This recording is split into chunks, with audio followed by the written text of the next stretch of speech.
Bonjour, professeur Ama Mazama. Bonjour, monsieur Pierre Sané. C'est un réel plaisir pour moi de modérer ce panel. Madame Mazama est une linguiste. C'est l'une des plus importantes théoriciennes de l'afrocentricité. Elle est enseignante en études africaines à Temple University. C'est une des promotrices de l'organisation panafricaine Afrocentricity International, laquelle association a initié depuis un certain temps un projet de construction d'un temple ancestral de la Renaissance kamite. L'afrocentricité, selon Amamazama, est une méthodologie de libération de l'Afrique dont le but ultime est la réactivation de l'initiative historique et culturelle africaine. Il s'agit d'une perspective théorique, mais également d'une modalité d'action visant à recentrer l'Africain, à faire de lui un sujet agissant. Amamazama est l'auteur de nombreux ouvrages et articles, en particulier sur le concept de l'afrocentricité et sur les religions africaines. Donc, encore une fois, c'est un réel plaisir de vous avoir, Amamazama, sur ce panel. Et sans plus tarder, je vous donne la parole pour votre communication. Mais écoutez, je vous remercie beaucoup. Je remercie la sœur Ndéa qui m'a invitée, et puis vous tous et toutes qui me faites l'honneur de m'écouter. Voilà, très bien, merci beaucoup. Donc, encore une fois, je vous remercie de cette opportunité que vous m'accordez de partager certaines de mes idées avec vous. Et donc, j'ai choisi de parler d'un concept que j'ai créé, plus ou moins, si vous voulez, c'est le concept de hiatus cognitif. Et parce que j'étais toujours interpellée par le fait que nous, les Africains du continent de la diaspora, nous vivons dans des contradictions qui ne nous dérangent pas, mais qui nous font beaucoup de mal, qui nous empêchent en fait d'aller jusqu'au bout de nous-mêmes. Et nous entendons souvent que ce qui nous manque à nous, les Africains, les Noirs, c'est que nous ne sommes pas unis. On nous cite toutes les autres communautés qui, soi-disant, sont très unies, mais nous, ça ne va pas. Et évidemment, il ne peut pas y avoir d'unité sans conscience. Conscience forte de soi-même en tant qu'Africain, en tant qu'Africaine. Si on n'a pas cette conscience forte-là, eh bien évidemment, ça devient très compliqué de s'unir avec des gens qui partagent tout avec nous, mais sauf que bon, on ne perçoit pas ça comme ça, et on ne perçoit pas la nécessité de s'unir parce qu'on n'a pas cette conscience-là. Quand on revient à la théorie afrocentrique, qui est effectivement la théorie que j'épouse, nous disons qu'il y a 5 étapes qui mènent à la conscience afrocentrique, c'est-à-dire cette conscience forte de soi dont je parle, qui permettrait justement d'éliminer au maximum les contradictions qui nous embrouillent. Il y a d'abord un niveau très élémentaire, la prise de conscience de la couleur de sa peau. Ensuite, il y a la prise de conscience de son environnement social. Il y a la prise de conscience de sa personnalité. Ici, on parle de personnalité culturelle, raciale, c'est-à-dire que bon, on ne s'arrête plus sur la question de la peau, mais maintenant, est-ce qu'il y a des valeurs qui sont associées à cette couleur de peau? Il y a le développement ensuite d'un intérêt et d'une préoccupation par rapport à la situation des Noirs. Ça, c'est le 4e niveau. Et puis, finalement, il y a la conscience afrocentrique, donc c'est le 5e niveau. Ce qui m'intéresse, c'est ce 4e niveau d'individus qui semblent avoir atteint, n'est-ce pas, ce niveau où ils s'intéressent et ils sont préoccupés par la situation des Africains dans le monde, que ce soit en Afrique ou dans la diaspora. Ils veulent agir, mais il leur manque quelque chose. En fait, c'est chez eux que l'on observe le plus ce que j'appelle donc le hiatus cognitif. Ces personnes semblent être sur le point d'atteindre la conscience afrocentrique, mais il se passe quelque chose. Alors, comment est-ce que je définis le hiatus cognitif? C'est comme une interruption dans la continuité du raisonnement logique, une incohérence logique, une lacune dans l'enchaînement de la pensée logique. Alors, vous voyez, là, disons qu'on part de A, on passe à B, on passe à C, et puis vous attendez D, mais c'est G qui arrive, et le résultat final, eh bien, ça devient X, c'est-à-dire du délire. X, c'est l'inconnu, parce qu'en fait, ça peut être n'importe quoi. On ne sait pas ce que ça sera. Mais à cause de ce hiatus dans la pensée, dans le raisonnement, eh bien, on se retrouve avec des propos incohérents. Alors, comment est-ce qu'on reconnaît le hiatus cognitif? On le reconnaît facilement parce qu'il engendre des incohérences, des contradictions, à la fois au niveau discursif et comportemental. Je vais vous donner quelques exemples. Il y a quelques années.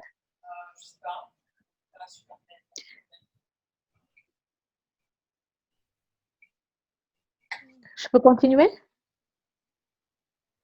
Allô, je peux continuer? Oui, bien sûr. Allez-y. D'accord, j'entendais Allez-y, du bruit, alors ça ne va pas. D'accord. Donc, souvent, c'était cette intellectuelle sénégalaise que j'ai rencontrée à Philadelphie et qui me disait qu'elle était en train d'écrire un livre, je la cite, hein, plus ou moins. Elle dit, je suis en train d'écrire un livre sur les femmes africaines qui ont fait de grandes choses. Je dis, c'est très bien. Elle dit qu'elle dédie son livre à la mère de Barack Obama. Là, je sursaute un peu. Et puis ensuite, elle explique qu'elle lui dédie son livre pour la remercier de nous avoir donné un grand homme noir. Alors ici, on a même un double hiatus cognitif, vous voyez. On part de A, j'écris un livre. B, ce livre est sur les femmes noires. C, les femmes noires qui ont fait de grandes choses et qui donc méritent d'être connues. Et c'est là maintenant qu'on passe à G. Ce livre est dédié à une femme blanche, morte qui plus est. Et X, c'est le délire. La justification, c'est pour la remercier de nous avoir donné un grand homme noir. Donc, on parle d'un livre sur les femmes noires, soi-disant, on passe par une femme blanche et on se retrouve avec un homme noir. Donc, ça, il y a tout ce cognitif dont je parle. Je vous donne d'autres exemples. Peut-être cet exemple, c'est celui qui m'a touché le plus. C'était en Côte d'Ivoire il y a quelques années. J'allais en Côte d'Ivoire, on assistait pour que je rencontre ce monsieur qui a créé une université en Côte d'Ivoire. Et il explique, j'ai créé cette belle université africaine où les étudiants doivent porter une tenue royale africaine et apprendre à travailler la terre. C'est magnifique. Et là, on passe donc au hiatus. Mon université s'appelle l'Université Charles-Louis de Montesquieu. Et oui, je sais que Montesquieu était un grand raciste, mais je garde ce nom. Parce que quand il nous a annoncé le nom, on s'est dit, ben, sûrement qu'il ne sait pas qui est Montesquieu, il ne sait pas que ce type est extrêmement raciste. Non, non, il le savait, mais ça ne le dérange pas. Vous voyez, ça ne le dérange pas.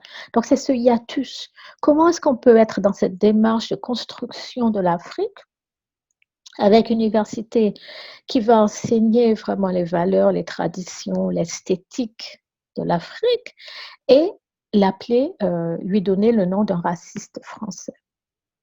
Et ça ne l'empêche pas de dormir. Moi, ça m'a rendu malade. Donc, encore une fois, si vous voyez l'enchaînement, on passe de A, B, C, ça va très bien. Et puis G, c'est mon université pour le nom d'un blanc. Et X, ce blanc est raciste, je le sais, mais ça ne me gêne pas. Voilà l'université en question, vous voyez, c'est quand même beaucoup de travail. Voici le monsieur en question, habillé dans une tenue royale aussi, très impressionnante. Un autre exemple de hiatus cognitif, c'est un jeune haïtien l'année dernière en Guadeloupe qui m'a interpellée. J'étais à la plage, il me dit, je suis haïtien, je suis fier de l'être. Le vaudou fait partie de la culture haïtienne, j'adore la culture haïtienne, donc ça va, tout va très bien. Et puis là, on passe au hiatus, mais moi, je ne pratiquerai jamais le vaudou. En fait, avant de vous contacter, j'ai demandé pardon à Dieu car je sais que vous pratiquez le vaudou. Vous voyez? Donc, c'est propos complètement incohérent. Il y a cette déclaration de fierté d'être africain d'Haïti, de reconnaissance de la place du vaudou dans la culture haïtienne, de déclaration d'amour pour la culture haïtienne, et puis quelque chose se passe. Il y a une rupture dans le raisonnement. Et un dernier exemple que je donnerai, c'est un de mes étudiants sénégalais, encore une fois à Philadelphie, qui lui est musulman. Il me dit Mohamed était très raciste, l'islam est une religion très raciste, ça doit être dit haut et fort. Et puis le hiatus, c'est je suis musulman et je le resterai.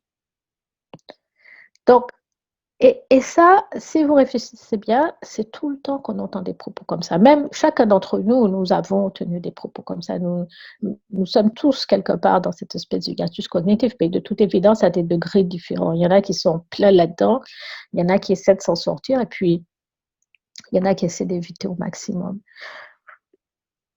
Et j'insiste que c'est justement ce hiatus cognitif qui nous empêche, entre autres, de nous remettre debout.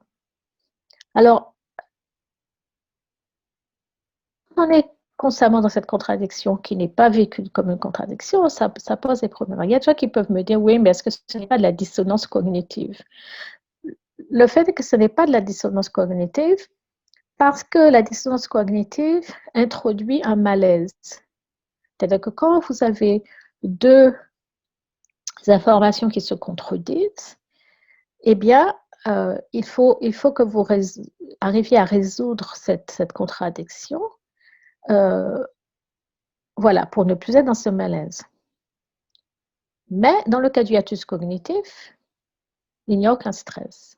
Nos contradictions ne nous gênent pas. En fait, nous les portons même fièrement, en pensant qu'il s'agit, je ne sais pas quoi exactement, une originalité, mais ce n'est pas ça du tout. Alors, qu'est-ce qui nous est arrivé à nous, sur autres Africains et Africaines, sur le plan mental, qui fait que nos contradictions ne nous désorientent pas, ne nous stressent pas et que nous ne cherchions par conséquent pas à les résoudre?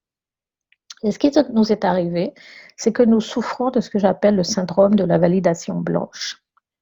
Nous avons les Blancs comme parents, comme ultime source d'autorité, parce qu'on nous a dit qu'ils étaient supérieurs, et quelque part on a intériorisé ça, et que notre identité a été construite par ces gens-là, justement comme une identité défectueuse, déficiente, et qui a besoin d'être validée par les Blancs, on a besoin d'y ajouter de ce qu'on appelle de la blancheur pour que cette identité-là soit vraiment adéquate, soit pleine. On sait bien, Valentin Mundimbe l'explique bien de façon brillante dans son livre L'invention de l'Afrique, que l'une des métaphores utilisées par les Européens, les Occidentaux dans leur discours, leur construction discursive de l'Afrique, il explique qu'il y a deux métaphores. Ce discours est articulé autour de deux métaphores. La métaphore animale, du noir comme animal, ou du noir comme enfant. Donc ici, on est en plein dans la métaphore du noir comme enfant. Nous sommes des enfants et les blancs sont nos parents. Alors évidemment, on sait très bien que les enfants cherchent toujours à faire plaisir à leurs parents. Et nous aussi, quelque part, eh bien, nous cherchons toujours à faire plaisir aux blancs. Il ne faut pas le faire de peine, il ne faut pas les choquer. On cherche à se faire accepter par eux. Et ce faisant, eh bien évidemment, on se rejette soi-même, on se dévalorise soi-même.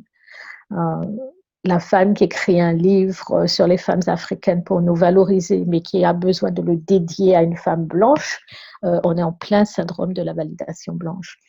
L'Ivoirien qui construit une université africaine et qui lui donne le nom d'un blanc, on est en plein, encore une fois, dans le syndrome de la validation blanche. Le problème, c'est que ces parents blancs que nous acceptons implicitement, inconsciemment, ne nous veulent pas de bien. Voilà, c'est ça. En général, les parents souhaitent le bien de leurs enfants, mais nous, c'est tout le contraire. Quand il y a un noir ou une noire qui a fait de grandes choses, eh bien, on l'associe toujours à un blanc. Alors, on va nous dire que Alioune Diop, par exemple, on va l'appeler le Socrate noir. Harriet Tubman, on va l'appeler le Moïse noir. Newton, on va l'appeler la panthère noire socratique, etc., etc. Et le problème, donc, c'est toujours tout ramener à eux et aussi faire en sorte que ceux ou celles qui nous affirment, qui nous renforcent, eh bien, ces gens-là, ils sont diabolisés, ils sont vilifiés, n'est-ce pas? Et à l'inverse, nos parents blancs n'approuvent que ce qui nous affaiblit, nous dégrade, ils nous fabriquent des héros noirs qui en fait participent au renforcement de la suprématie blanche et de l'infériorisation des Africains. Le meilleur exemple de cela pour moi, c'est Nelson Mandela. Pas le Nelson qui est entré en prison, mais certainement celui qui en est sorti et qui était prêt à collaborer avec les Blancs, avec le Blanc raciste clair qui a partagé un prix Nobel de la paix avec lui. Lui, il est présenté comme un héros que nous devons imiter, que nous devons émuler. Mais pourquoi est-ce qu'on ne propose pas à l'inverse Lumumba ou Sankara, qui sont des gens qui sont morts, n'est-ce pas, sur le champ de bataille pour la liberté et la dignité de l'Afrique? Eux, jamais. Nelson Mandela, c'est beaucoup mieux. Et nous, évidemment, parce que souvent par ignorance, ou bien par facilité, ou bien par complexe d'infériorité, eh bien, nous continuons n'est-ce pas, à accepter ces héros qu'on nous fabrique. C'est encore ce besoin de validation. Ça, c'était en Côte d'Ivoire il n'y a pas très longtemps, où des rois ont accepté d'introniser un Français, un blanc, voilà. Et ils ont permis de s'asseoir et de trôner comme roi. Voilà, encore une fois, on a besoin du blanc pour sentir qu'on existe. Ça, c'est une photo euh, que j'ai prise en Haïti. Vous voyez, c'est le Ougan, le prêtre vaudou, avec les autres initiés, d'autres initiés. Et puis, vous voyez, derrière, sur le mur, il y a la main blanche. Alors, c'est la main d'un saint, je ne sais pas lequel c'est, mais il y a toujours, encore une fois, cette présence du blanc qui doit être là pour nous rassurer que nous sommes sur la bonne voie. Mais évidemment, cette voie-là, ce n'est pas la voie de nous-mêmes, c'est la voie qui nous éloigne de nous-mêmes et la voie qui nous maintient dans notre subordination mentale et culturelle. Là, c'est un exemple encore de femmes noires qui mettent des perruques blondes. Et ce que ça dit, c'est qu'en fait, les filles blanches ne mettent pas de perruque afro, mais les filles noires mettent des perruques blondes. Et elles pensent qu'elles sont très belles comme ça. Donc, en dernière instance, le hiatus cognitif est causé par un profond, mais j'insiste bien, profond complexe d'infériorité, dont évidemment, nous devons essayer de nous débarrasser. Mais pour nous en débarrasser, il faut déjà peut-être comprendre comment on en est arrivé là. Et il y a cette citation de Marcus Garvey que j'aime beaucoup, c'est une de mes citations préférées. Il explique dans un de ses livres que le monde entier fonctionne sur le mode du bluff. Voilà, on nous a bluffé, on nous a présenté un blanc comme notre sauveur, un blanc comme notre père, une blanche comme notre mère, et puis nous portons ce boulet que nous traînons après nous, de ce blanc, cette image du blanc sauveur, qui va nous permettre d'accéder au paradis, qui va nous permettre de ne pas aller en enfer, etc., etc. Et évidemment, quand on accepte, n'est-ce pas, cette image, cette idée du blanc qui sauve, du blanc qui aime, du blanc qui protège, du blanc sans lequel on n'est rien, eh bien évidemment, tout devient possible et imaginable. Les comportements les plus serviles, vous voyez, ça, c'est vraiment terrible. C'est un de mes compatriotes de Guadeloupe, un certain Thierry, j'ai oublié son nom, ça vaut mieux, qui était champion de judo au monde, je ne sais pas quoi, champion mondial de judo, champion aussi de judo aux Jeux Olympiques, et qui, quand il gagne, eh bien, se couche pour embrasser les chaussures de son entraîneur blanc. Le blanc qu'il a sauvé, qui lui a permis d'accéder au plus haut sommet. Il ne remercie pas ses ancêtres. Elle, c'est pareil. Elle avait gagné, c'est une Érythréenne qui avait gagné aux Jeux Olympiques. Et quand elle gagne, elle sort de sa poitrine la photo de cette femme blanche, donc là, sa mère blanche, qui selon elle, l'a aidée. Donc, elle ne pense pas à sa propre mère, elle ne pense pas à sa propre grand-mère, mais elle pense à une blanche. Donc, vous voyez, mentalement, c'est vraiment très problématique. Et voilà, on a des femmes partout en Afrique, dans la diaspora, qui font des défilés importants, cette femme blanche. Voilà. Donc, évidemment, et quand on passe de ça à ça, ça c'était, je ne sais pas quoi, la reine, notre princesse anglaise, là, portée comme une reine, voilà, portée comme une reine en Afrique il n'y a pas très longtemps. Ils sont mariés aussi, comme si ces deux parasites ne pouvaient pas marcher. Eh bien non, il faut qu'ils se fassent porter. Mais encore une fois, c'est parce qu'on a ça qu'on peut avoir ça et ça, vous voyez. Et donc, voilà, on traîne encore une fois ce boulet, n'est-ce pas, de cette religion. Et je pourrais aussi parler de l'islam. Bon, ici, je me concentre sur le christianisme, mais on pourrait certainement mener la même réflexion sur l'islam. Et autre problème, autre facteur qui contribue à ce complexe d'infériorité, c'est la scolarisation au hiatus cognitif. Vous êtes enseignant, donc vous savez très bien le pouvoir des textes, le pouvoir des contenus, etc., de la pédagogie, mais c'est clair que ce qu'ils appellent la scolarisation, qui pour moi est différente de l'éducation, joue un grand rôle, encore une fois, dans notre hiatus cognitif, n'est-ce pas? Et nous nous retrouvons avec des modèles mentaux qui sont des idées profondes, n'est-ce pas, sur la façon dont le monde fonctionne. Et ces modèles mentaux, en fait, nous piègent parce qu'on les acquiert justement au moment de la scolarisation en particulier. Et bien, ces modèles mentaux font que souvent, nous allons à l'encontre de nos objectifs conscients et nous sapons nos propres projets. Et je vais continuer et peut-être même terminer ici, puisque je ne veux pas excéder mes 20 minutes de temps de parole, par une citation de Carter G. Woodson, qui était un historien africain-américain, qui disait que si vous pouvez contrôler la pensée d'un homme ou d'une femme, vous n'avez pas à vous soucier de ses actions. Quand vous déterminez ce qu'un homme doit penser, vous n'avez pas à vous préoccuper de ce qu'il va faire. Si vous faites sentir à un homme qu'il est inférieur, vous n'avez pas à le contraindre à accepter un statut inférieur, car il le cherchera par lui-même. Si vous faites croire à un homme qu'il est justement un paria, vous n'avez pas besoin de lui ordonner de passer par la porte de derrière. Il y passera sans qu'on le lui dise, et s'il n'y a pas de porte derrière, sa nature même en exigera une. Voilà. Alors, que devrions-nous faire? Rapidement, j'ai parlé de l'afrocentricité. Eh bien, moi, je pense que sincèrement, on devrait étudier l'afrocentricité parce que je ne vois pas comment, en dehors de l'afrocentricité, nous pourrions espérer pouvoir reformater notre cerveau et changer nos modèles mentaux profonds. Le retour vers nous-mêmes, à nous-mêmes, en dehors de ce besoin de validation blanche, en écartant justement ce sentiment d'être inadéquat, vous voyez, ça c'est l'afrocentricité qui peut nous apporter ça. Alors, aller dans le sens de l'éducation plutôt que de la scolarisation. J'aime beaucoup cette image. Pour moi, elle est extrêmement parlante. Et puis aller dans le sens de la spiritualité plutôt que de la religion, nous reconnectant avec nos ancêtres. J'aime beaucoup cette image, je la mets ici, c'est que la religion est pour les gens qui ont peur d'aller en enfer et la spiritualité est pour ceux qui sont déjà allés en enfer.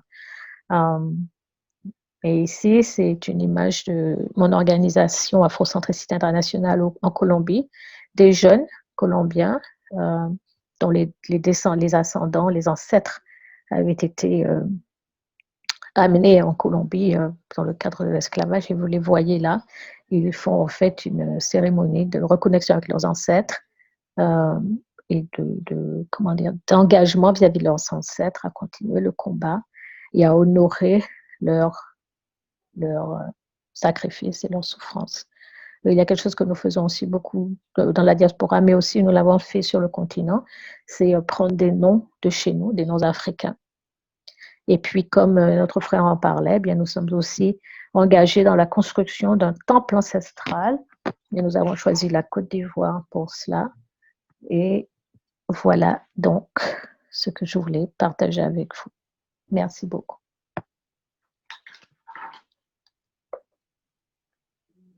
C'est nous qui vous remercions pour cette communication. Alors, pour résumer assez rapidement votre intervention, qui s'est axée sur le hiatus, ce que vous appelez le hiatus cognitif, qui est en quelque sorte une interruption dans le raisonnement. Vous indiquez que la théorie afrocentrique, l'afrocentricité a 5 étapes et que c'est au niveau de la 4e étape qu'intervient ce hiatus cognitif, c'est-à-dire cette interruption dans le raisonnement. Et vous avez lorsque vous parlez de hiatus cognitif, vous faites allusion aux incohérences, à nos incohérences en tant qu'Africains dans la démarche, à la rupture dans la démarche. Vous dites que le hiatus cognitif nous empêche de nous mettre debout et vous expliquez les raisons qui expliquent ce hiatus cognitif. Ces raisons, entre autres, sont liées au syndrome de la validation blanche, de la suprématie blanche, ce que vous dénommez la suprématie blanche. Vous donnez beaucoup d'exemples.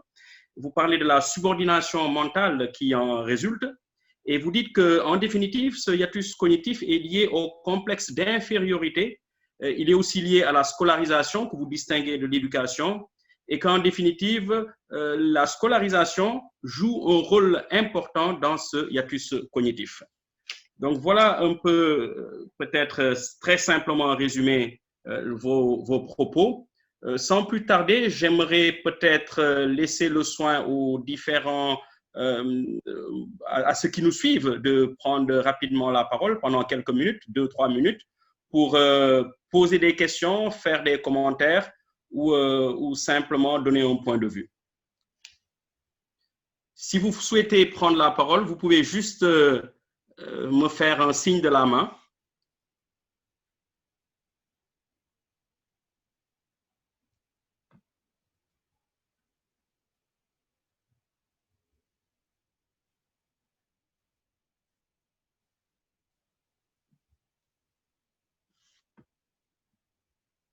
Alors, il n'y a personne qui veut intervenir. Je vais juste poser peut-être une question, chère sœur, pour peut-être des éclaircissements concernant cette notion d'afrocentricité qui me semble, et vous l'avez dit dans vos différents ouvrages, qu'il faut impérativement distinguer de l'afrocentrisme. Est-ce que vous pouvez très rapidement revenir sur cette distinction peut-être importante qu'il faut faire entre afrocentricité et afrocentrisme? Oui, tout à fait. Moi, personnellement, je ne fais pas de grosses distinctions, mais nous nous sommes rendus compte que nos détracteurs utilisent le mot afrocentrisme pour essayer d'insinuer que quelque part il s'agirait de quelque chose de sectaire, de dogmatique, et alors que ce n'est pas du tout le cas. L'afrocentrisme n'est pas un dogme, c'est simplement une invitation à se réorienter culturellement en prenant l'Afrique comme point de référence. Voilà. Donc, c'est pour ça que nous, les afrocentristes, nous tendons à éviter le mot afrocentrisme parce que c'est un mot qui est utilisé par nos détracteurs.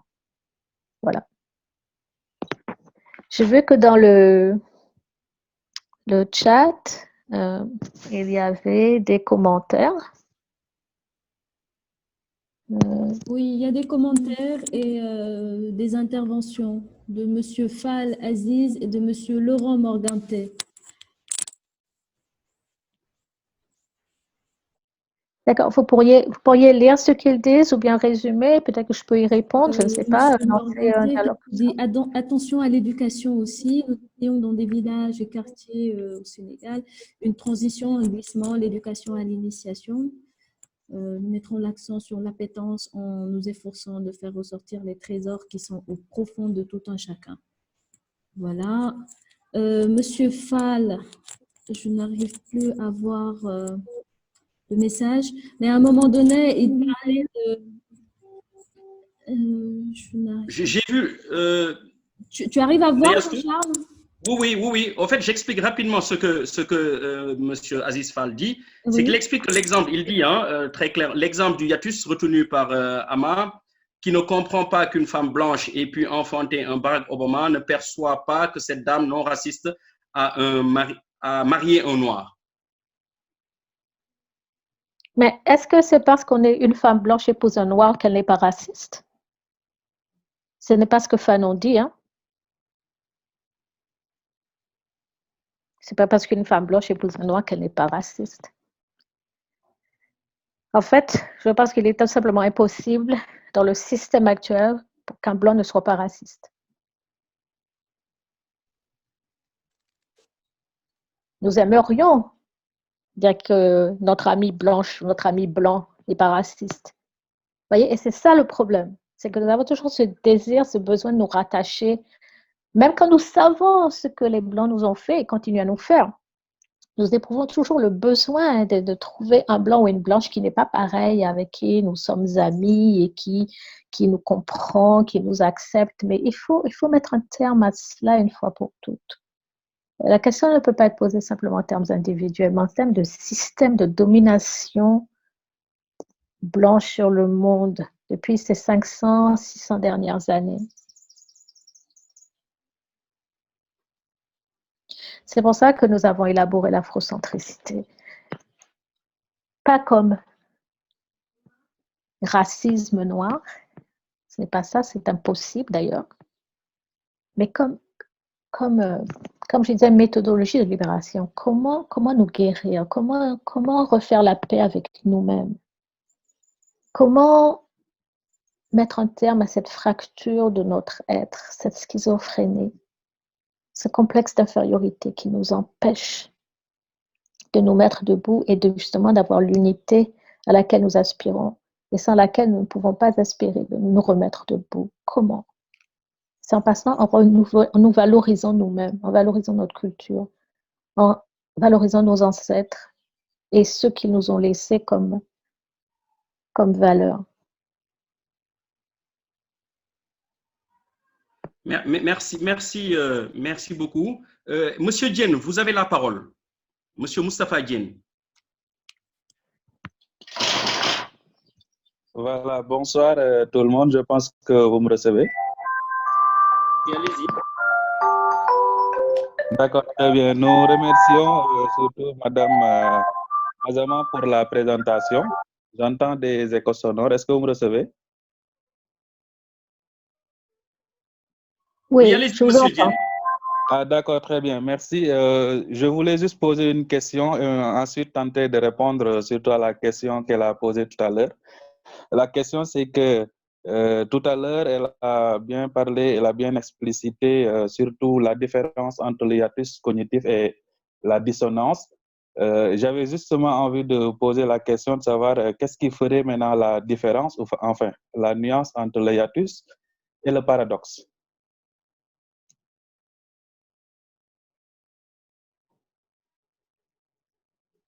Alors, je pense le hiatus, oui. Oui. C'est une très bonne question à laquelle, pour vous dire la vérité, je n'ai pas réfléchi sérieusement. J'étais plutôt branchée sur la dissonance. Ce qui m'intéresse dans le hiatus cognitif, c'est vraiment que ça ne nous crée pas de problème. Vous voyez, on pourrait aussi parler de contradiction. Hein? Le hiatus cognitif, c'est une contradiction. Donc, le paradoxe aussi. Mais j'ai essayé de cerner quelque chose, n'est-ce pas, de bien précis, qui s'applique à nous, mais qui s'applique aussi à d'autres apparemment.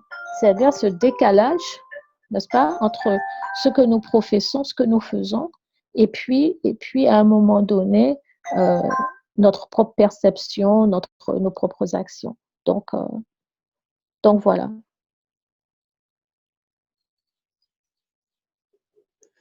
Voilà, merci pour votre réponse. Je pense que c'est assez clair. Merci quand même. L'autre aspect, c'est par rapport à la question dont vous vous êtes posé tout à l'heure. Bon, il y a de cela quelques mois, j'ai essayé de réfléchir un peu sur ces questions liées à l'aliénation de l'Africain. Et donc, j'avais pensé au concept. J'ai bien aimé votre terme, surtout sur le syndrome de la validation blanche. Moi, je l'appelais un peu la fascination. Donc, comme solution, j'avais pensé à l'idée d'un processus de défascination de l'Occident. Donc, je m'étais dit qu'en fin de compte, que ce processus, pour l'enclencher, il fallait une prise de conscience de notre situation d'aliéné. Et peut-être cette prise de conscience va nous conduire vers une sorte de gain de l'estime de soi. Et à partir de là, toutes les valeurs et les vertus mises en avant par l'Occident seront un peu démystifiées, comme l'argent et le pouvoir. Et là, peut-être l'Afrique pourra valoriser Monsieur Diène, le vous pouvez travail à la résumer place. rapidement. Oui. Monsieur Diène, est-ce que vous pouvez résumer un peu ce que vous dites? Est-ce que vous pouvez aller rapidement à l'essentiel, s'il vous plaît? Merci. D'accord, très bien. Donc, le processus que j'avais enclenché, c'est il faut surtout, dans ma réflexion, essayer d'aller vers surtout l'estime de soi, la prise de conscience de notre situation, l'estime de soi, et pour aller très vite, évaluer un peu les atouts et les handicaps de notre propre culture et aller vers la recherche de la cohérence.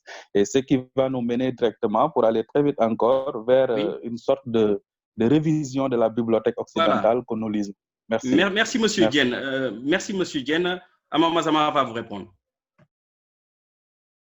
Vous avez parfaitement raison. On peut trouver différents noms. Ce n'est pas vraiment la question fondamentale ici. C'est vraiment cette analyse qui est importante. Vous avez raison. Je ne suis pas sûre que les connaissances intellectuelles, vous voyez, seules suffiront. Ça a été longtemps notre analyse que notre colonisation a été intellectuelle. Je pense que c'est encore ça va plus loin, c'est plus grave que ça, qu'il y a en fait une colonisation de nos âmes. Et c'est pour ça que la question spirituelle, pour moi, est fondamentale. Vous voyez? Si vous réfléchissez bien, depuis combien de temps est-ce qu'on dit avec Bédama chez Kanta Diop et même avant Diop que les anciens Égyptiens, par exemple, étaient des Noirs? Mais nous avons cette somme de connaissances-là, mais nous sommes toujours dans cette démarche, voyez, de rechercher cette validation blanche. Et je pense que la question religieuse, vous voyez, la question de l'image d'un Dieu qui ne nous ressemble pas, vous voyez, que ce soit un Dieu chrétien ou un Dieu arabe, c'est une question fondamentale de notre aliénation spirituelle et mystique. Et que c'est la question à laquelle nous devons vraiment trouver une solution. C'est pour ça que nous faisons ce temple-là. Vous voyez, ce n'est pas une université que nous construisons, c'est un temple pour redevenir sacré à nos propres yeux. Et une fois qu'on redevient sacré à ses propres yeux, bien, il y a des choses qui ne peuvent plus passer. En tout cas, c'est notre analyse.